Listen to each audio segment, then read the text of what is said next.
Hello students, welcome to my YouTube channel. Today we will do question number first of exercise 3.3.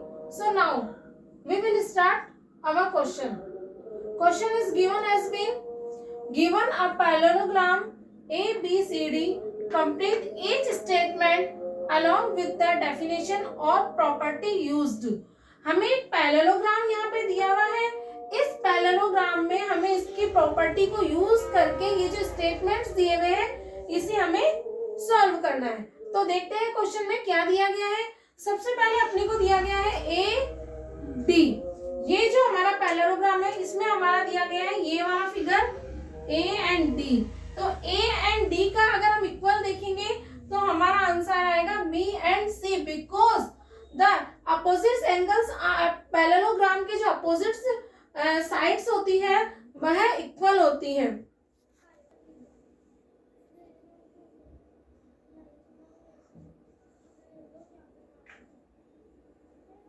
B A D is equal to B C because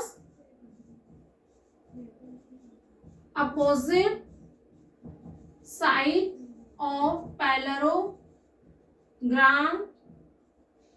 are equal. Next दिया गया है angle D C B. तो हम देखते हैं यहाँ पे angle D C B कौन सा है हमारा. ये angle D C and B, ये वाला एंगल दिया गया है हमें एंगल डी सी बी. अभी पैरेललोग्राम की जो प्रॉपर्टी है वह हमें कहती है कि जो एंगल डी सी बी है ये वाला एंगल, तो यानी अपोजिट साइड्स वाले अपोजिट साइड्स इक्वल होती है, अपोजिट एंगल इक्वल होते हैं. तो देन इसका इक्वल जो होगा वह ये वाला होगा. तो ये हमारा आएगा angle D A and B. Angle D A B, इसकी प्रॉपर्टी लिख लेते हैं हम. Opposite angle of parallelogram are equal. Now next हमें दिया गया है ओ सी. तो हम देखते हैं ओ एंड सी.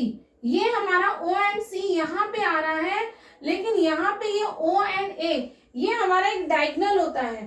तो ये जो डायगोनल होता है ये यहाँ पे इसे ये बाइसेक्ट, जिसे हम कहते हैं बाइसेक्ट, यानी ये इस मिड पॉइंट में जो काट रहा है. यहाँ पे हमारी ये वाली साइड एंड ये वाली साइड सेम है, ये साइड, लेकिन इसके जो बाइसेक्ट्स वाले हैं ये डायगोनल है, यह भी हमारे सेम मेजरमेंट के होने चाहिए. तो हमारा ओ सी तो हमारा इसका आंसर आएगा ओ ए, बिकॉज इसकी प्रॉपर्टी हम लिख लेते हैं. तो इसकी प्रॉपर्टी हम मैंने यहाँ पे राइट कर ली है. The diagonals of each parallelogram bisect each other. तो ये पैरेललोग्राम की जो डायगोनल है इसकी जो प्रॉपर्टी है हमारी बिल्कुल बाइसेक्ट है, यानी एक दूसरे के सामने कट हो रही है. नेक्स्ट हमारा आएगा मेजर. ये एम जो लिखा हुआ है यहाँ पे ये हमारे मेजर के लिए लिखा हुआ है M. Measure angle D A B. तो हम यहाँ देख लेते हैं कि डी ए बी ये आएगा हमारा मेजर डी ए बी, यानी ये वाला एंगल. नेक्स्ट दिया गया plus measure angle C D A. Measure angle C D, ये वाला डी एंड ए, यानी ये वाला एंगल आ रहा है हमारी डी ए बी में ये वाला एंगल आ रहा है, देन सी डी ए में हमारा ये वाला एंगल आ रहा है.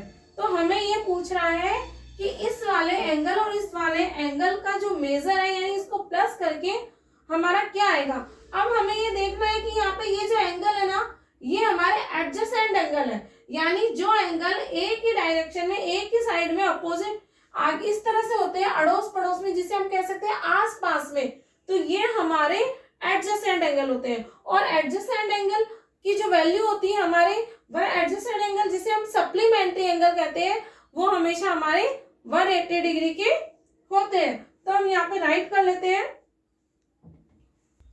तो मैंने इस क्वेश्चन के जो डी फोर्थ पार्ट है इसमें हमारा आ गया 180 डिग्री, यानी इस वाले एंगल और इस वाले एंगल का जो हमारा मेजर आएगा दोनों को प्लस करके वह आएगा हमारा 180 degree. Because the reason of ये दोनों both are the sum of two adjacent angle are equal to 180 degree, यानी ये दोनों एडजेसेंट एंगल है। तो मैंने यहाँ पे इसकी प्रॉपर्टी लिखी है कि we know that in a parallelogram the sum of two adjacent angle is a 180 degree. तो यही हमारा क्वेश्चन नंबर फर्स्ट यहाँ कंप्लीट हो गया। क्वेश्चन नंबर सेकंड हम करते हैं नेक्स्ट वीडियो में। तब तक के लिए good bye, have a nice day and जय श्री राम। और अगर आपने अभी तक हमारा चैनल सब्सक्राइब नहीं किया है तो आप हमारा चैनल लाइक एंड सब्सक्राइब जरूर कर दीजिएगा। और आपको आपके एग्जाम के लिए best of luck. Good bye.